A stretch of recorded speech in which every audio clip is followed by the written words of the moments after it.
नमस्कार, live cities की night bulletin दिन भर बिहार में आपका स्वागत है। मैं हूं आपके साथ प्रीति झा।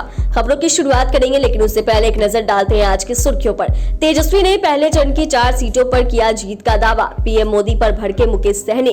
पूर्णिया में बीमा भारती ने कर दिया बड़ा दावा। नरसंहार कराने वालों से गलबहियां कर रहे हैं। तेजस्वी से सहनी की बॉन्डिंग पर बीजेपी का प्रहार। भतीजे चिराग के साथ खुलकर आए चाचा पारस। बेटी को चिराग की पार्टी से चुनाव लड़ाने पर नीतीश के मंत्री की सफाई। रोहिणी के रोड शो पर भड़के सम्राट। स्कूलों की टाइमिंग को लेकर अपनी ही सरकार पर बरसे गिरिराज। नीतीश के घर में घुसकर गरजे दीपंकर भट्टाचार्य। रक्सौल से दिल्ली जा रही सत्याग्रह एक्सप्रेस में लगी आग। और अब खबरें विस्तार से। जमुई में राजद उम्मीदवार अर्चना रविदास के समर्थन में आयोजित जनसभा में जाने से पहले तेजस्वी ने प्रधानमंत्री नरेंद्र मोदी पर बड़ा हमला बोला। तेजस्वी ने बताया कि आखिर प्रधानमंत्री नरेंद्र मोदी ने जमुई की रैली में परिवारवाद पर क्यों कुछ नहीं बोला। जो लोग झूठ बोलकर जनता के बीच हवाबाजी कर रहे हैं, जनता के सामने उनकी पोल खोलेंगे। तेजस्वी ने कहा कि प्रधानमंत्री को बताना चाहिए था कि जमुई के विकास के लिए उन्होंने क्या किया, जमुई में कौन सा कारखाना लगाया और कौन सा निवेश लाया, गरीबी क्यों नहीं मिटाई, युवाओं को रोजगार क्यों नहीं मिला।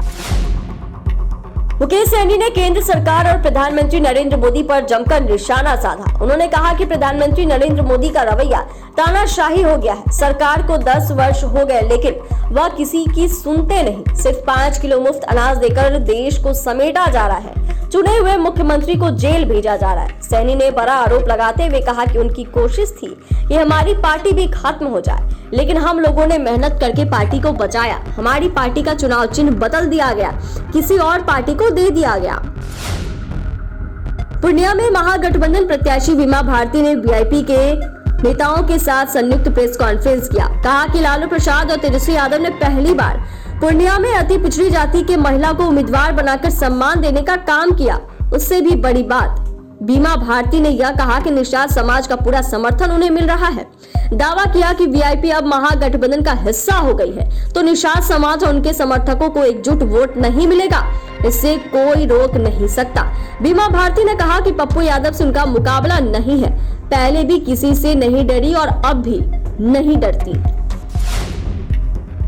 मुकेश सहनी पर विजय कुमार सिन्हा ने पलटवार किया है। उन्होंने मुकेश सहनी पर गुंडाराज और नरसंहार करने वालों से गलबहियां करने का आरोप लगाया है। डिप्टी सीएम ने कहा कि अवसरवादी राजनीति के अंत का समय आ चुका है और जिन लोगों ने राजनीति को अपनी कमाई का आधार बनाया है, मलाई खाने के लिए राजनीति को चुना है, ऐसे लोगों को बिहार की जनता समय पर जवाब देगी। बीजेपी किसी के पीठ और सीने में खंजर नहीं भोंकती, बल्कि सभी को गले लगाने का काम करती है, सबको साथ लेकर सबका विकास करती है।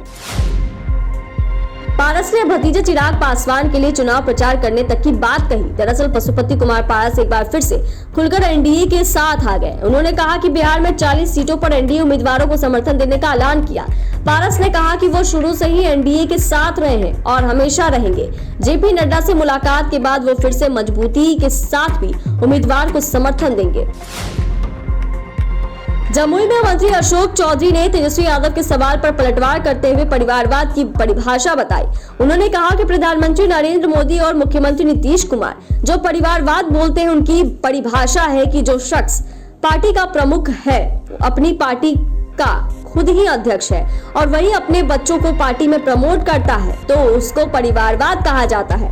लालू यादव ने तेजस्वी यादव, तेजप्रताप, मीसा भारती, रोहिणी आचार्य को प्रमोट किया है। ये है जो राजनीति का परिवारवाद है। अब लालटेन युग समाप्त हो गया है और अब एलईडी लाइट की चकाचौंध रोशनी का जमाना है।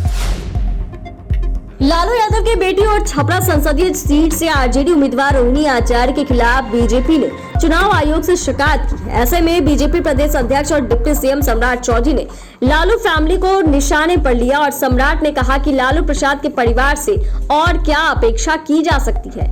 लालू प्रसाद के परिवार का मतलब है गुंडा राज स्थापित करना, भ्रष्टाचार स्थापित करना, लूट खसोट स्थापित करना और कानून को तोड़ना ही लालू परिवार की पहचान है। रोहिणी आचार्य अपनी मां राबड़ी देवी की सिक्योरिटी का इस्तेमाल कर अपने चुनावी रोड शो में शामिल हो रही है, चुनावी रोड शो कर रही है। चुनाव आयोग और राज्य निर्वाचन आयोग को इस पर एक्शन लेने चाहिए।